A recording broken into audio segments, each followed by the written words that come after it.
G'day and welcome to the Grow a Small Business Podcast. I'm your host, Troy Truen. Each week, we speak with an owner who has grown a business with 5 to 30 team members to something bigger. Diving into their numbers and unearthing the pain they've experienced, we explore what they did to overcome each barrier and what they would do differently from day one. Let's get into it. We'll have all the show notes and any resources mentioned in the cast on our website. After her husband nagged for 10 years, aged 32 with 2 kids under 3 and 2 mortgages, started in business in 2007. From 1 FTE to 10 with 100 contractors operating in 5 states in Australia, running 1,300 classes a week for 15,000 students. Funding has been from a $10,000 loan from her father-in-law, which they paid back quickly and then grew from profits. During COVID, went online and 6,000 of the 15,000 kids subscribed. Felt she had succeeded when reached long-term goal of 50 centres in the first year and won Telstra Business Owner Award. Hardest thing about growing small business is finding the right people to join your team. What Donna would tell herself on day one of starting out is, trust you'll overcome any challenges in some way.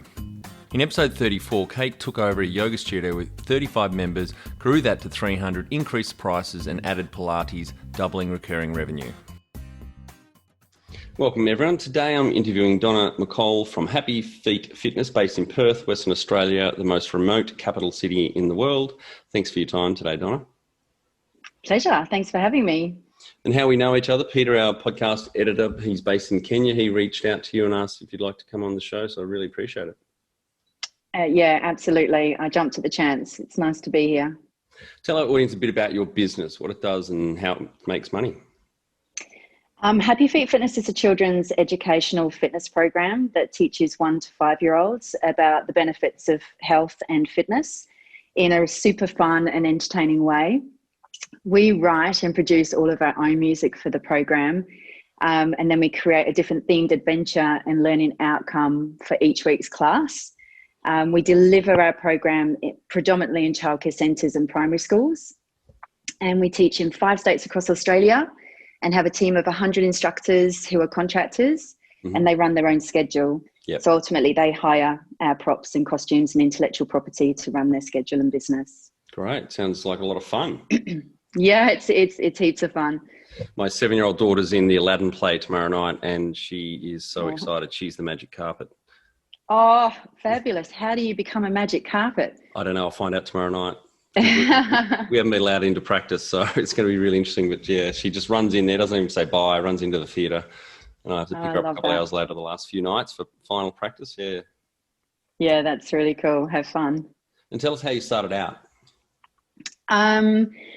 This is kind of a story. I do have to go back to the beginning for this one because it's been quite a journey to how we ended up in business, really.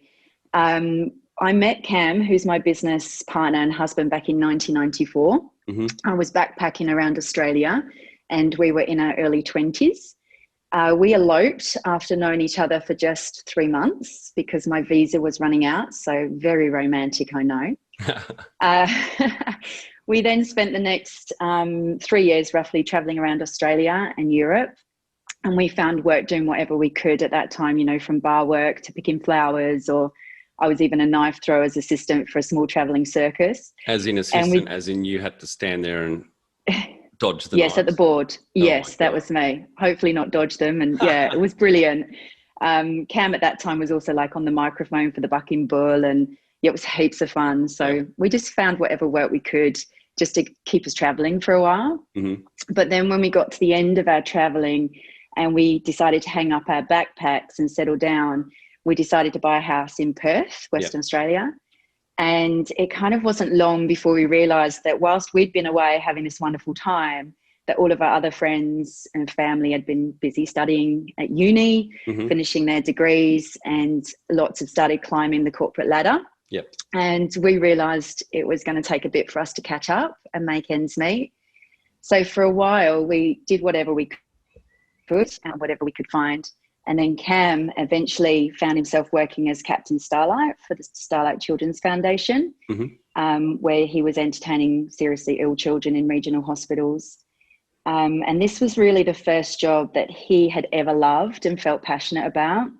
And I found myself doing something I loved, which was working in the fitness industry, teaching group fitness, which I still do now.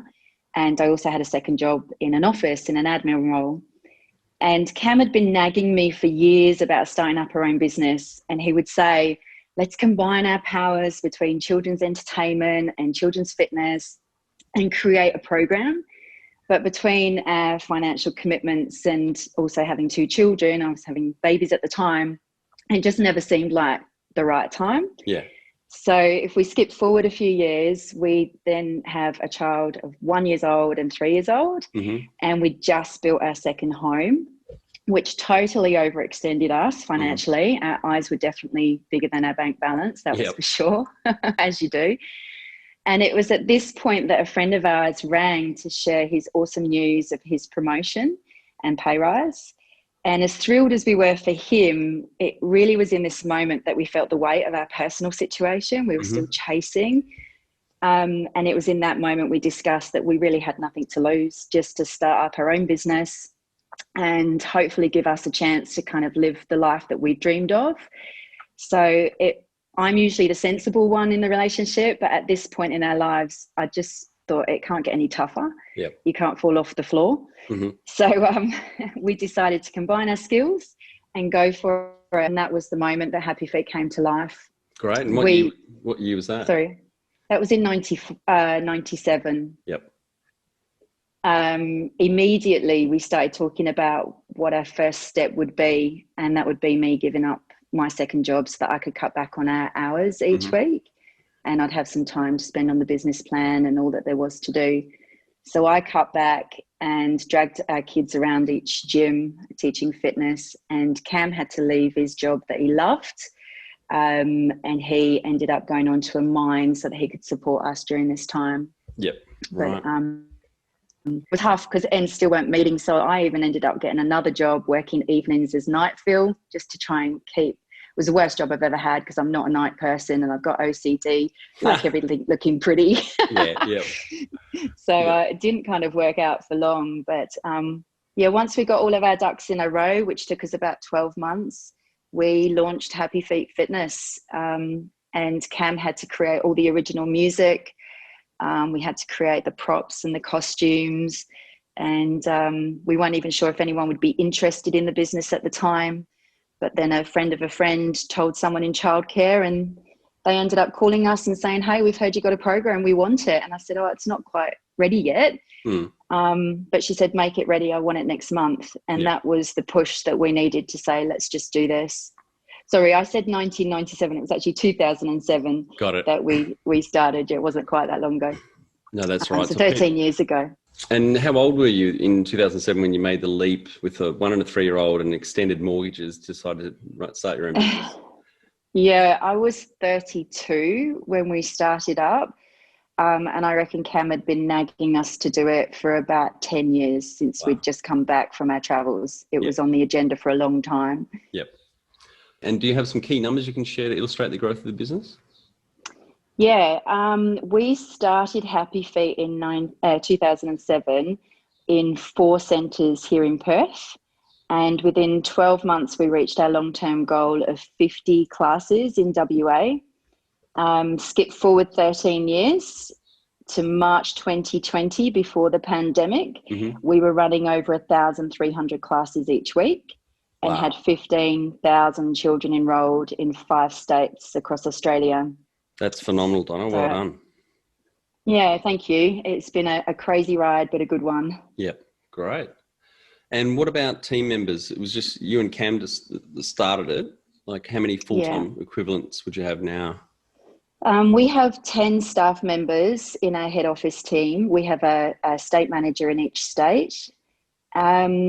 But we also have a team of 100 instructors and they're contractors. So I like to think our team is 110 people. Yep. We have 10 employees. Yep. So 10 in the main team, and that includes the 5 state managers. Yep, that's right. Yeah. Yeah, great. So what would that, just pause for a second, the 100 contractors, with that FTE rolled down, so number of work hours divided by 40 that they do a week, would that be like 20 full-time people, 20 people doing 40 hours a week if you were to add up all the contractors' hours? Oh, that's a tough question because each contractor works different hours. Yeah. Yeah. So I'd have to do the math on that one and get back to you. But Cam and I these days don't work as many hours as we used to. We've cut right back because we've had other people kind of step in and take over really. So, our operations manager, she does about 32 hours a week. And then we've got an admin assistant. She just does about 10 to 12. So yeah, it's all over the place. I've not actually sat down and worked it out. That's right. No worries. And any other key numbers that illustrate the growth? That's phenomenal. Not really. No, that's about as much as I can give. And when was the moment you felt like you'd succeeded? I think that was when we reached our long-term goal so quickly. I said at the beginning when we were putting the program together, like if we could just get to 50 centres, that all the hard work and sacrifices would have been worth it. So when we reached 50 centres at the 1 year mark, we really felt like we had something special. And at this point, I started to believe that it could be a success. Yep. I also felt like we succeeded when I got nominated for the Telstra Business Women's Award in 2013 and won the business owner category. That really fueled my confidence, and clearly I still wear that badge with pride because I'm mentioning it now. Yeah, congratulations. It's a huge award here in Australia. Yeah, thank you. It's difficult because we have a children's fitness, and often I guess we're not taken seriously as a business because of what we do. Yeah. So having that award really helped kind of transport us into, we take fun seriously. Yeah. Yeah. And what does success look like to you? Happy people. Success looks very different to me and Cam. So for me, definitely having a team that are great at what they do, but also really happy. That's what success looks like to me. It means a lot to know that we've created jobs that are rewarding and flexible and financially positive. And I get a real kick out of hearing people say they love what they do and what we've created. So a happy team is everything to me. I'd cut back tomorrow and bring it back to Perth if it meant just hitting that goal. Yep. And number one thing you'd recommend to marketing a fast growing business? Definitely word of mouth. That's the best marketing you can have, but it's not simple. Obviously that takes, I'm sure all businesses would agree with word of mouth is the most powerful thing that you can have, but it takes time to get that traction and that trickle through. So my advice for initial marketing plans would be to really get to know your target audience and think outside the box. We spent a bit of time with marketing people telling us what we should do. And I'm always one to lean into that and say, that's a great idea, let's do that. And it wasn't really until Cam really pulled that back and said, who are we aiming this at? No one knows our business like we do. This is not getting to the people that we need to get to. So really knowing who you're aiming at. For us with Happy Feet, we definitely use social media as our biggest marketing platform. It's cheap and it's far reaching. And we're dealing with parents that are in, their 20s and 30s, and they all have social media. So that's really what we aim for. So you target them, you use paid ads, say, on Facebook to target the parents, and that gets you then into the childcare centres? Yeah, both. So we really feel we have two clients. One is the childcare centres and the schools, and the other is the parent. So we do aim at both of those. Yep. Great. So you use like a Trojan horse. If you get the parent excited, and if they ask the childcare centre, can we have the happy feet in, then happy healthy feet in, then that kind of gets you in the door. Yeah, it does.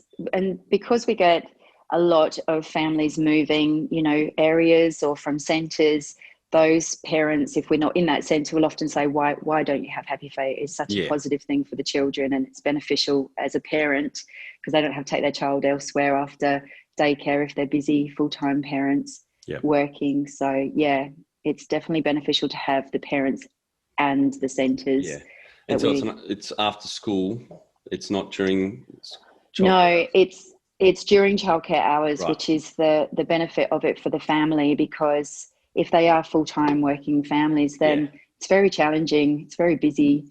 So to have some activities during childcare hours really helps support, them and their family. Yep. So yeah, it's during childcare hours and during school hours if we're in schools as well. Okay, great.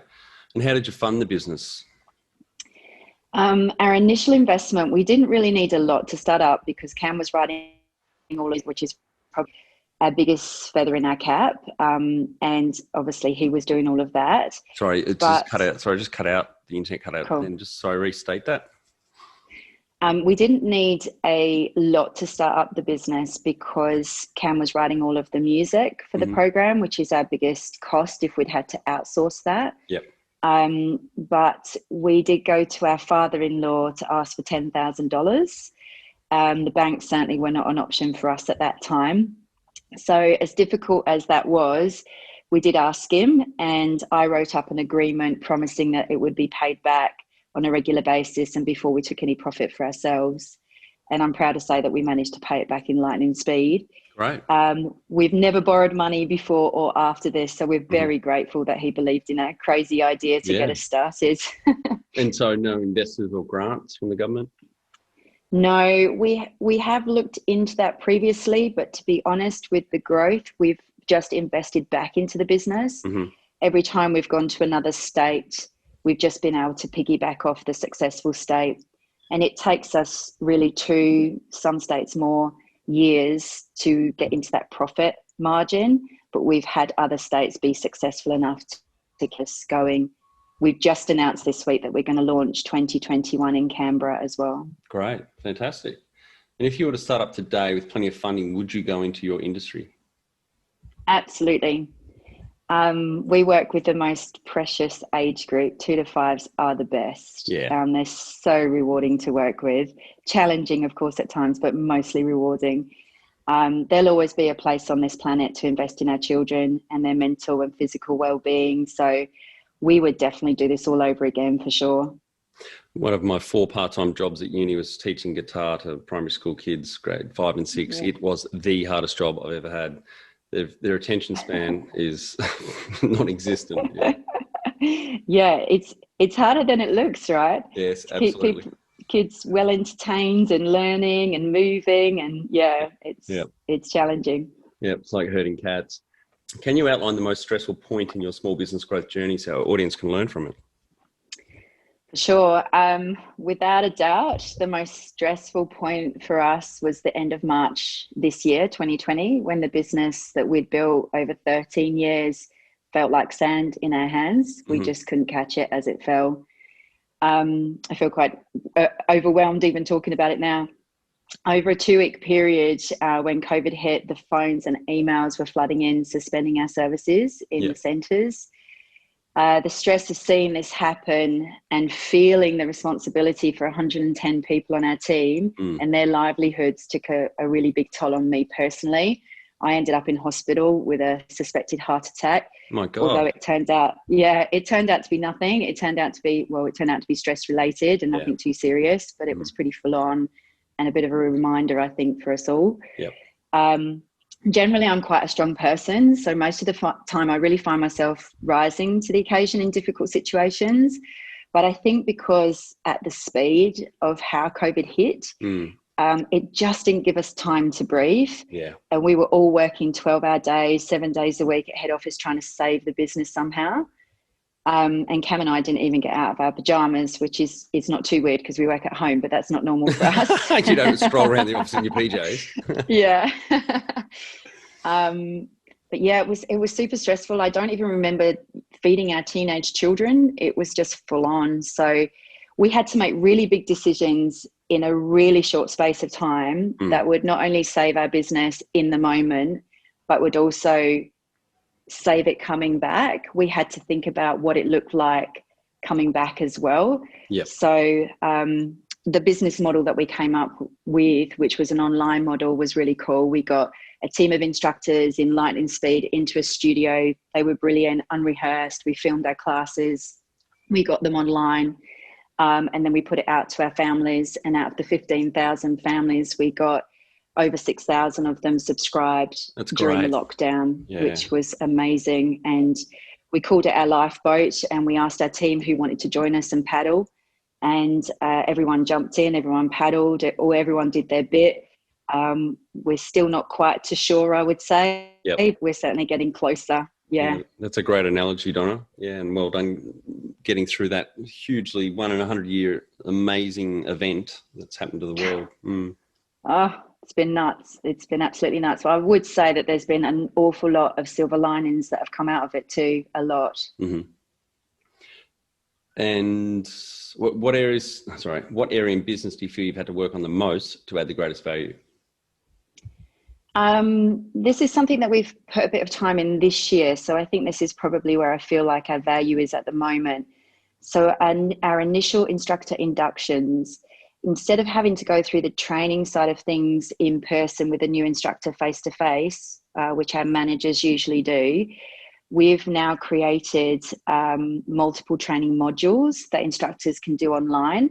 And again, this came off the back of using a studio in Perth and working really well with this lady at Cucumber Studios, that we ended up saying, hey, why don't we do that? And so I went into the studio and recorded these training modules. That's now saving our managers a significant amount of time. Yep. And it's also made sure that everything is covered.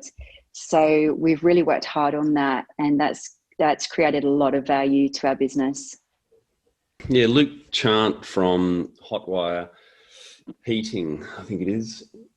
Yes, sorry. Yeah, Luke Chant from Hotwire Heating, interviewed him back on episode 41, and he put me on to your operations manual and your training, for example. He uses a lot of video, screen video mainly, not in front of the camera per se. And I think that's a brilliant way to unlock management time and delegate that to, automation effectively. When you get new team members in and train them up, they can sit there and watch a heap of videos to understand procedures or just the way that you do things culturally within the business. Yeah, it's amazing, isn't it? And it's one of those things that once you've done it, you ask yourself, why have I not done this before? It seems so obvious now, but anyway, you get there in the end. And what have you enjoyed the least about managing fast growth? I certainly wouldn't complain about fast growth. I think maybe every business wants those words in their journey. Mm-hmm. But I'd say the hardest part was trying to find enough awesome people to be a part of our team at the speed at which it grew, people that aligned with our values. That's been the most challenging thing about the fast growth, for sure. And what do you love most about growing a small business? I love the creativity and the autonomy. I love being collaborative with our team as well. So when new ideas come up, we always listen. We have a saying at head office that we will love each and every idea for 10 minutes or until we play it out until the end. Yep. And this helps us keep an open mind and explore all the ideas that come our way. I've worked for companies before where they just are not willing to listen to the people on the ground floor. And they're the ones that I think usually have the best ideas. Totally. So I really love that opportunity as a business owner. And I kind of feel like often people see businesses as quite a romantic notion. I know my friends are like, oh, you're so lucky, you can take time off when you like. And or any business owner out there is going to go, yeah, that's not as easy as it seems. But I do like to... They don't see the 13 years of really hard work and all the stress that's gone to build up to for now the flexibility and freedom that you have. Absolutely. Yeah, I find that I guess my own personal side to that is that I find that challenging. Like I want to scream sometimes. You didn't see the year that we sacrificed, or the last 13 years where we've invested back into the business, or the gambles and sacrifices that we've given, or the responsibility that we feel. That's been very challenging, but really that's my own kind of side I need to get over that and just know that we're doing our best, and that's what comes with owning a business. Yeah. And what's been the biggest mindset shift for you in your small business growth journey? Definitely the biggest mind shift for me happened when COVID hit. Definitely. I had spent 13 years of business trying to stay ahead of any dangers or any curveballs that I felt could really hurt our business. And I worked really hard at staying in control and keeping everyone in the business super safe. So my mind shift this year is that I can't control everything. And no matter how prepared I think I am, you still may not see it coming. None of us saw this pandemic coming. So I really learned from that we're really incredibly resourceful and creative, and we're a strong team, and that even in a pandemic, we will survive.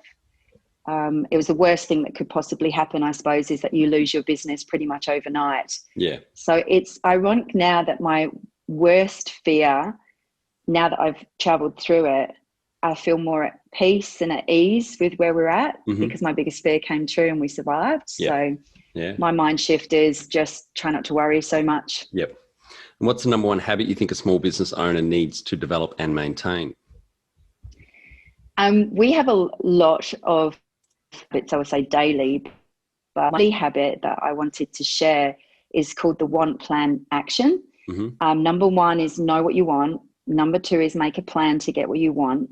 And number three is to action the plan, do something. Yep. And this is where number three, a lot of people fail. They just, they know what they want, they know how they should get there, but they just don't action it. Yep.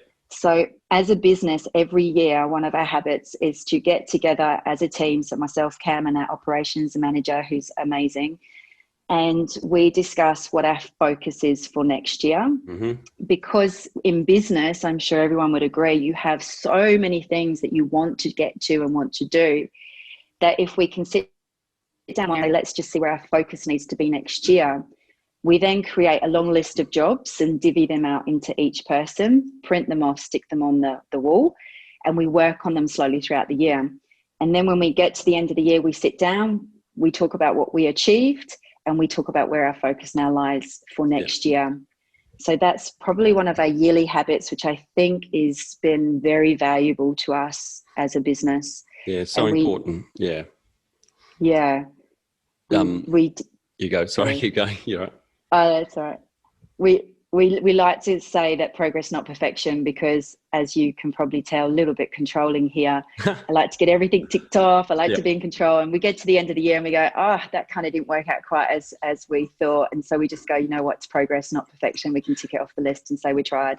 Yeah, I'm an ex-perfectionist too. And something I picked up only a few months ago, and that old saying of practice makes perfect. I picked up the other week that I used to say that to my daughter, you know, practice makes perfect. And then I noticed a week or two later, she started saying practice makes progress. So it's a subtle change. Instead of me using the word perfection, which is just a common saying, obviously my ex had picked up on that and corrected Maggie and said, no, it's not perfection we're going after. We just want progress, which is important, you know, setting the expectations of little people. So obviously now that's what I say, practice makes progress.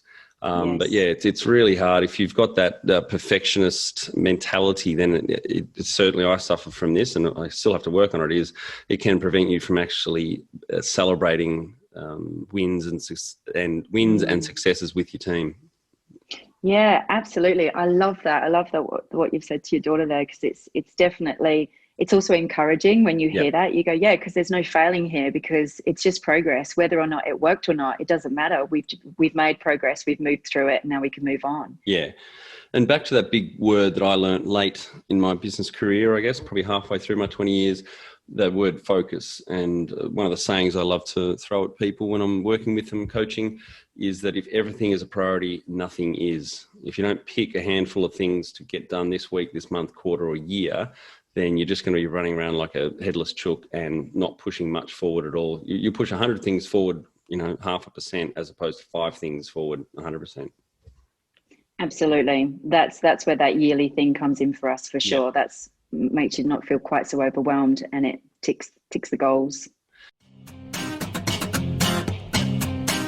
Do you love talking small business growth with other owners?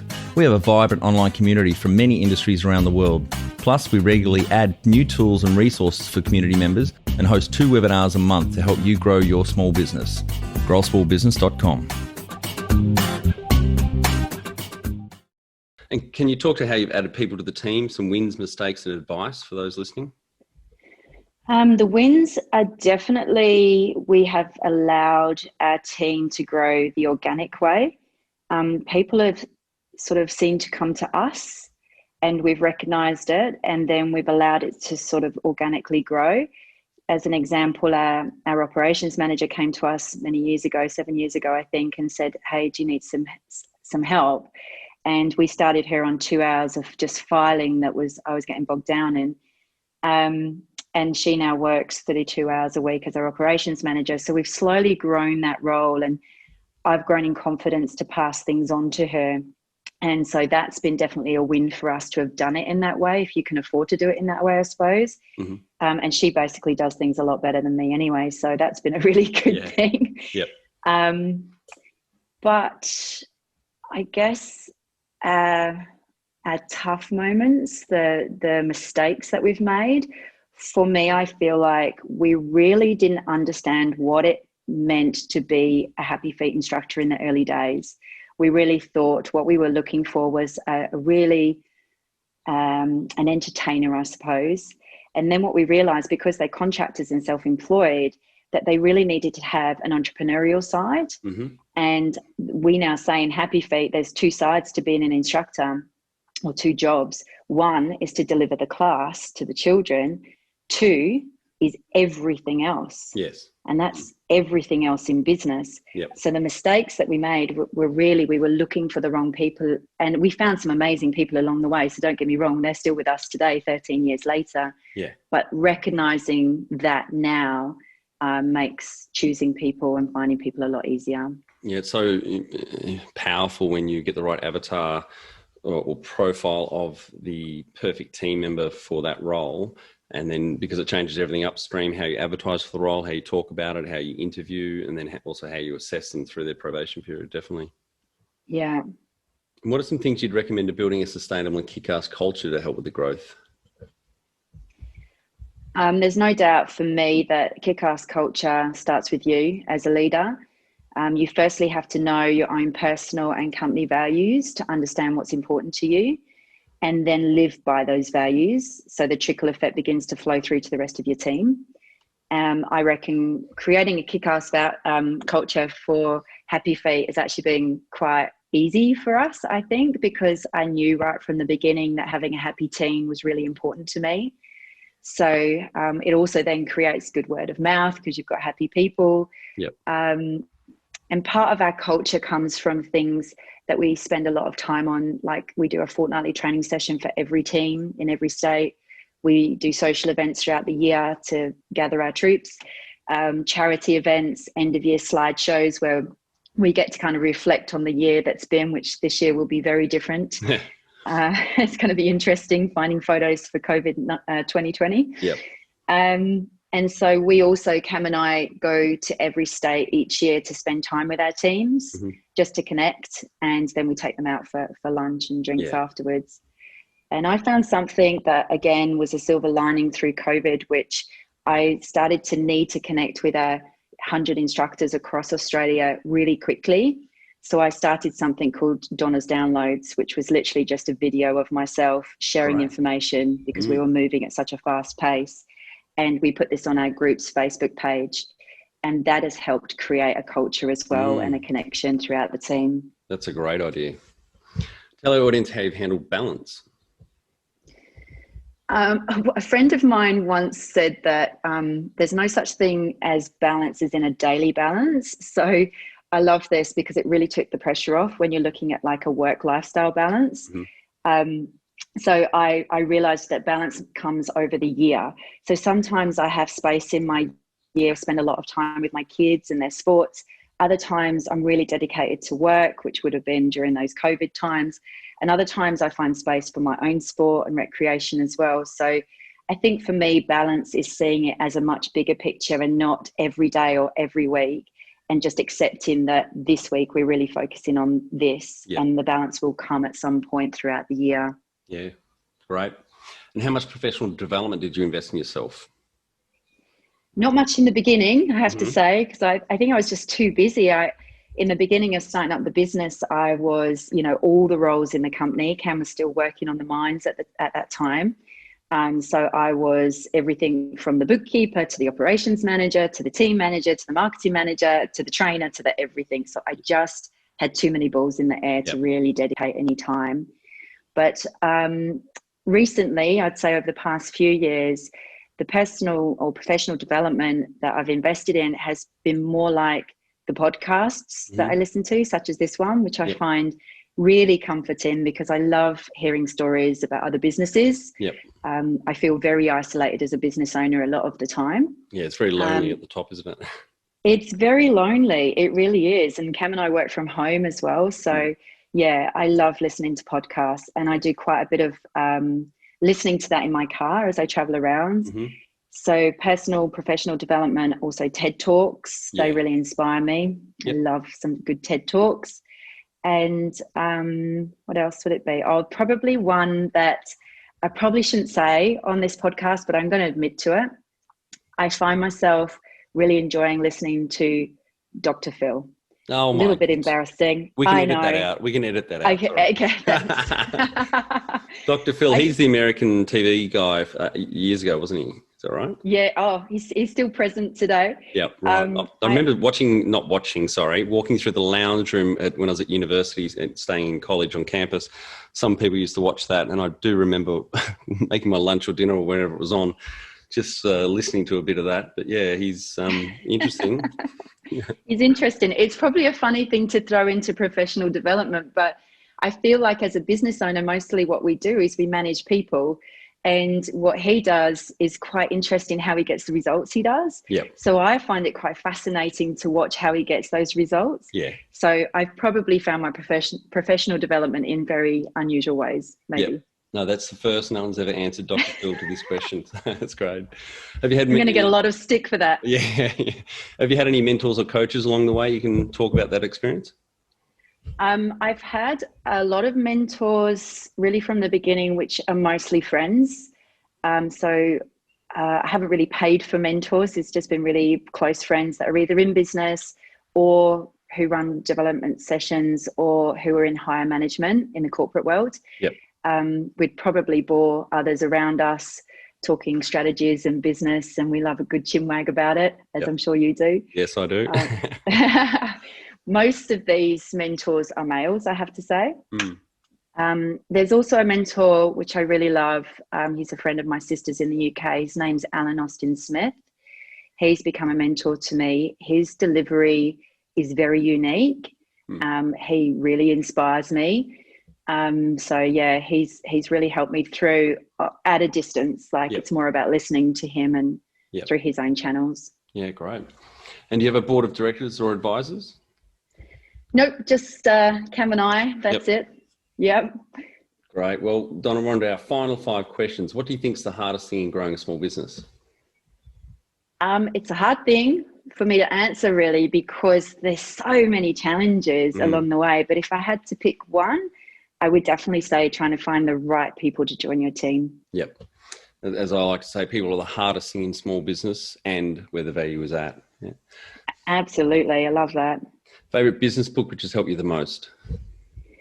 The business book that's helped me the most is called Fantastic, When Being Good is Not Enough.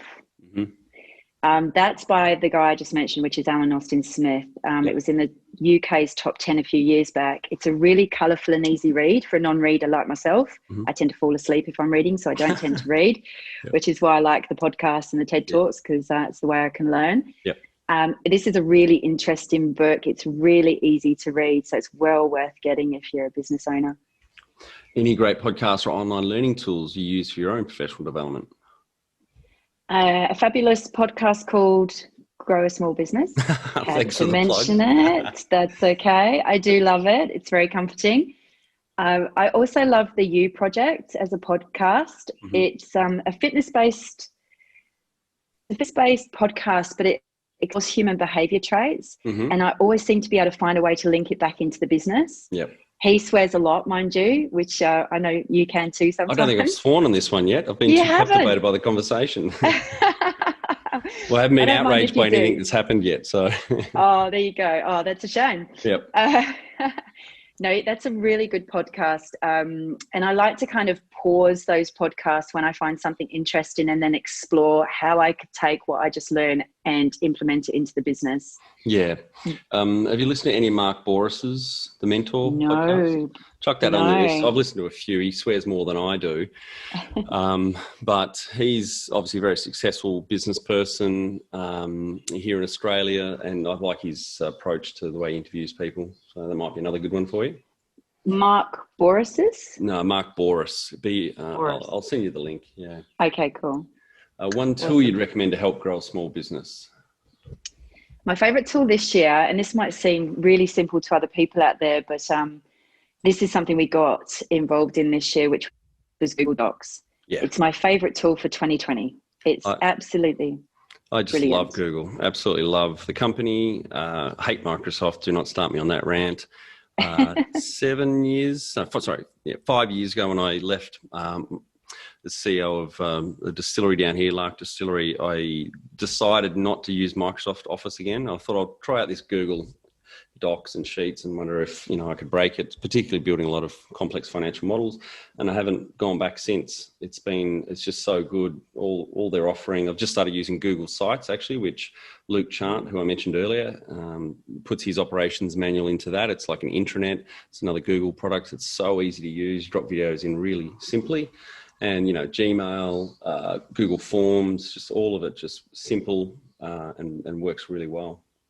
Absolutely. If I can use it, then anyone can use it. So I just love its simplicity and the fact that now that we're, Australia-wide, it's live all the time. So, gone are the days where we were waiting for someone to send an attachment and then we'd have to upgrade at this end and then there'd be confusion. It has changed our work platform completely. So it's been absolutely brilliant. Yeah, it's great. Me in a document, all of you in a document making changes, you can see where people are, just simply where their cursor is. Version control, you can see who changed what when. You can roll back a version really, really simply. Yeah, Google all the way for me. Yeah, definitely. And Donna, finally, my favourite question. What would you tell yourself on day one of starting out?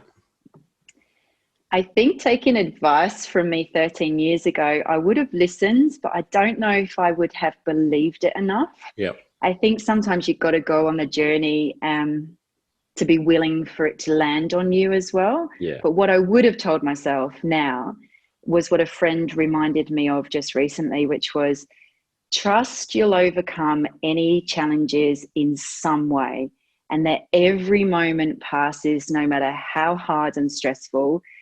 Time will pass, the situation will change, and the sun will set.